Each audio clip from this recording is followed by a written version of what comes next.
Bonsoir à tous, ravi d'être avec vous dans cette nouvelle édition de TITV. Voici les titres de l'actualité.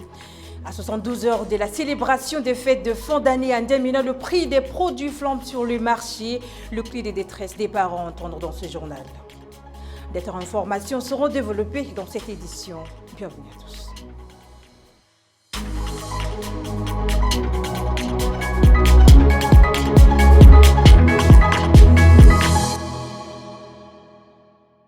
La coordination des associations de la société civile et des défenses de droits de l'homme en abrégé Cassido a fait une déclaration ce 21 décembre 2023 relative au déroulement du scrutin du 17 décembre. L'objectif est de faire parvenir les résultats de sa mission d'observation. Voici un extrait proposé par Ngueno Ndumsantia et Krios Biaoum. La mission a toutefois noté quelques dysfonctionnements essentiellement de nature technique. L'insuffisance de formation et de qualification des membres du bureau de vote. La mauvaise répartition des bulletins de vote. L'absence de la liste d'électeurs dans certains bureaux de vote. La dispersion des listes électorales et des cartes d'électeurs.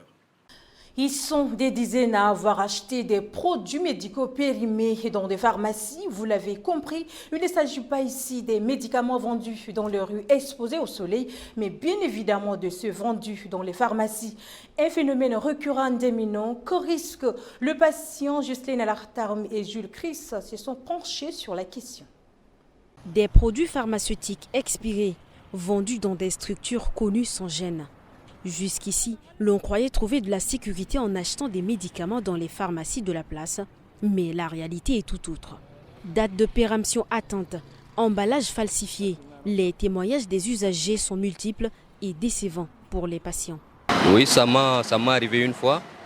Je suis allé au niveau de la pharmacie pour acheter un produit pharmaceutique. Et une fois arrivé là-bas, c'est dans la précipitation que j'ai acheté ce produit. Et là, une fois arrivé à la maison, je me suis rendu compte que le produit est expiré. Ça m'est arrivé d'acheter un produit une fois et une fois à la maison, j'ai constaté que le produit était périmé et que le vendeur a essayé de forcer à modifier la date de péremption du produit. Qu'adviendra-t-il aux malades qui prendraient un traitement expiré? C'est l'inquiétude de plus d'un. Si le médicament il est bien conservé, il est efficace. Et cette durée de vie, elle a une date limite. Cette date limite, on appelle la date de péremption. C'est-à-dire, arrivé à cette date, ce médicament perd l'efficacité. C'est-à-dire le principe actif qui est à l'intérieur, la teneur en principe actif va diminuer, le principe actif va avoir une teneur inférieure et pour certaines molécules, ce principe actif peut se transformer en une autre molécule dangereuse. La bataille des autorités contre les faux médicaments semble s'amplifier avec la vente des produits périmés dans les pharmacies. C'est d'ailleurs à juste titre que l'Ordre des pharmaciens du Tchad dit œuvrer depuis 2012 pour le respect et la révision des textes existants afin de restructurer la vente des produits pharmaceutiques. Les transports en Amazon sur des motos reprennent de plus belle en déménant, une pratique qui est autrefois interdite par les textes réglementaires. Que risquent ces personnes? Des réponses dans ce reportage de Sana Kapdana et Krios Boyo. Sur cette moto, ils sont 3. Sur celle-ci, ils sont 4. À l'intervalle de 5 minutes, nous comptons une dizaine de personnes en Amazon sur une moto. Une pratique devenue fréquente malgré son interdiction. Et des usagers déplorent cela. Bon, par rapport à les transports Amazon, dû à mes cadets, des élèves qui sont en train de faire les trucs là, c'est mauvais. Je demande à le gouvernement s'il va trouver l'occasion, il va trouver la solution pour mes cadets. Chaque fois, il y a des accidents sur leur Amazon, quoi. Et ils transportent beaucoup et puis ils font même des dégâts certains là. C'est combien de personnes? Soit ils seront 4 ou 5 comme ça sur la moto. La même moto, oui. Et parfois, certains ont la chicote en main, ils chicotent même c'est les piétons qui marchent au bord du goudron. Les transports en Amazon tels que je constate ici chaque jour, ça a vraiment beaucoup de risques. Tels comme certains font de manière tellement désordonnée. Ils se mettent 4 à 5 sur la même moto. Et au lieu d'aller doucement, ils passent vraiment en pleine vitesse. Ils passent en pleine vitesse, ils entrent par-ci, par-là, parmi les voitures. J'ai vu un accident ici devant la Providence là. 4 élèves sur la même moto qui se sont coincés sur une voiture qui voulait virer, alors qu'ils n'ont même pas prêté attention. Le transport en Amazon est interdit depuis 2017. Mais la pratique continue son bonhomme de chemin, bien qu'elle cause des accidents. Des informations phares de ce jeudi sont collectées et présentées dans cette actualité en bref par Guénéondum Cynthia. Selon l'arrêté numéro 04 du 23 novembre 2023, le ministre de l'administration du territoire Liman Mamad suspend le maire de la ville de Massaguet et son secrétaire général pour faute grave. D'après l'arrêté, la suspension fait suite au rapport de mission de contrôle de vérification de l'inspection des finances, qui reproche aux gestionnaires de cette commune une malversation financière de la commune due à la mauvaise gestion de ressources de 5% de la raffinerie accordée à la commune.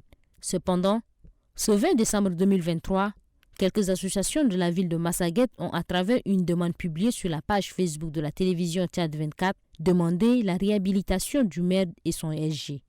Chose que la majorité de la population conteste et dit que quelques associations ne peuvent pas représenter une population et demander l'annulation d'un arrêté des ministres. Le ministre de l'administration du territoire et de la décentralisation et de la bonne gouvernance, Liman Mamad, a signé un décret portant désignation des membres de l'organe de régulation et de la gestion du pèlerinage. Cet organe comporte 13 membres qui représentent plusieurs administrations et institutions au rang desquelles le ministre en charge de l'administration du territoire, le ministre en charge des affaires étrangères, celui en charge de la sécurité publique, le ministre de la santé publique et le ministre en charge de l'aviation civile, les représentants du Conseil supérieur des affaires islamiques et les représentants des agences de voyage. Le directeur de cabinet du Premier ministre Madi Toingé, Benelungar, a présidé ce 21 décembre une réunion de travail avec les membres du comité d'action pour la sécurité alimentaire et la gestion des crises et les partenaires techniques et financiers. Après présentation des résultats d'analyse de vulnérabilité et du plan national de réponse, les participants ont planché sur des solutions à trouver à l'urgence alimentaire signalée par faute de pluviométrie et l'afflux des réfugiés à l'est et au centre du Tchad. Un appel est fait auprès des partenaires pour améliorer les possibilités de mobilisation de fonds afin de couvrir les besoins pour l'année 2024. J'ai l'annoncé en titre à quelques jours de la préparation de la fête de Noël. Les préparatifs font bon train en déménant où les marchés sont bondés de monde. Parents, enfants cherchent de quoi rendre la fête plus belle malgré les prix exorbitants des produits cette année sur le marché. Ngueme Moussa et Bonaventure nous amènent dans les rayons des habits et chez les couturiers. Suivez. À quelques jours de la fête de Noël, le marché de Dembe est mouvementé. Des parents viennent pour faire le choix des habits de leurs enfants. Selon les clients, les prix des vêtements sont trop chers cette année. Comme chaque année, les prix ordinaires à la cause des fêtes, les prix augmentent. Ce n'est plus pareil. On nous taxe un peu plus que le prix ordinaire. Par exemple, ils ajoutent un petit 5% ou 10% par rapport au prix qu'on achète avant. Oui, les prix des habits ont augmenté. C'est vrai qu'il y a eu des promotions pour autre chose, pas les habits. Je trouve que les habits ont augmenté, mais les trucs comme les jouets, les prix ont quand même diminué. Il y a eu, je pense, des promotions cette année. Oui, c'est l'année passée qui est mieux. Cette année-là, c'est très difficile là même. De trouver un habit à 5 000, 6 000, là, c'est très difficile. À l'approche des fêtes, l'ambiance se passe bien et parfois les prix augmentent. Mais pour l'instant, on constate que le prix est encore normal. Vu l'état actuel que nous sommes, tous les denrées alimentaires, tout, ainsi que les habits sont tous augmentés, mais à l'approche des fêtes, Dieu merci, pour l'instant, ça n'a pas encore augmenté. Pour le commerçant, l'augmentation n'est pas à son niveau, mais malgré cela, il ne manque pas de la clientèle. Les clients n'ont pas d'argent. Ils viennent demander les prix, mais ne peuvent pas payer. Tout est cher.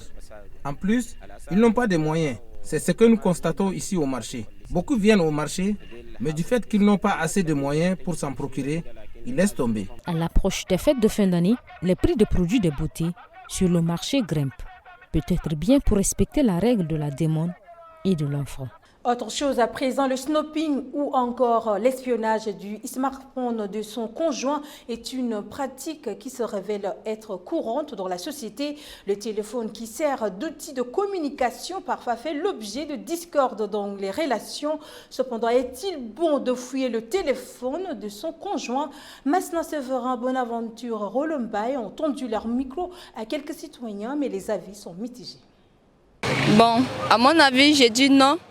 Parce que mon téléphone, c'est quelque chose de privé, donc on ne peut pas la partager avec une personne, quelle qu'en soit, si c'est ta maman ou ton frère, que ce soit ton mari, j'ai dit non. Parce que ça ne doit pas, ce n'est pas les messages qu'il peut voir, le truc, mais il y a des choses là aussi qu'il ne doit pas voir, peut-être des choses qui ont un lien avec ton boulot, les trucs qui sont professionnels, quoi. Les secrets professionnels, il y a là aussi qui comptent. Donc je vois qu'il n'a pas le droit de contrôler mon téléphone.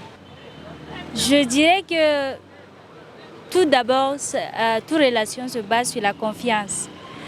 Donc je ne trouve pas que c'est une bonne chose ou bien que c'est une mauvaise chose que vérifier. Si on a confiance à son conjoint, on n'a pas besoin de vérifier son téléphone pour savoir est-ce que cette personne nous trompe ou bien que cette personne ne nous trompe pas. Si la relation est basée sur la confiance, je ne vois pas le pourquoi.